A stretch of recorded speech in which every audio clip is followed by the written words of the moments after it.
ദൈവത്തിൻ്റെ സ്വന്തം നാടിപ്പോൾ സ്വർണ്ണമോഷ്ടാക്കളുടെ നാടായി മാറിയെന്ന് KPCC മുൻ പ്രസിഡന്റ് MM ഹസൻ UAE അജ്മാനിലാണ് അദ്ദേഹം ഇക്കാര്യം വ്യക്തമാക്കിയത്. പിണറായി സർക്കാരും CPM-ഉം സ്വർണ്ണത്തോട് കൂടുതൽ ആർത്തിയുള്ളവരായി മാറിയെന്നും ഹസൻ പരിഹസിച്ചു.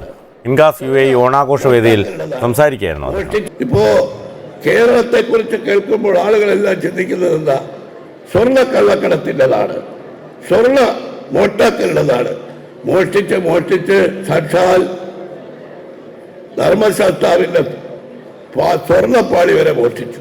സ്വർണം എന്ന് കേൾക്കുമ്പോൾ പിണറായി സർക്കാരിനും ഗവൺമെന്റിനും മാർക്സിസ്റ്റ് പാർട്ടിക്ക് ഒരു ദൗർബല്യമാണ്. അതിന് കാരണം ഓരോ ദിവസവും സ്വർണത്തിൻ്റെ വില കൂടി വരികയാണ്. ഏതാണ്ട് 1 ലക്ഷത്തിലേക്ക് അടുക്കാൻ പോകുന്നു.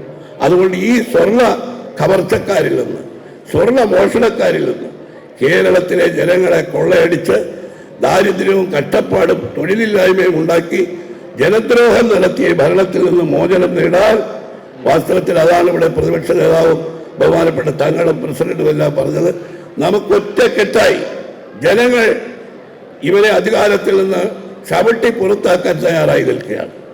ആ ചവിട്ടിന് ശക്തി വർദ്ധിപ്പിക്കാൻ നമുക്ക് കഴിയണം. One anchor every week, 20 years, 1,000 episodes on one TV channel.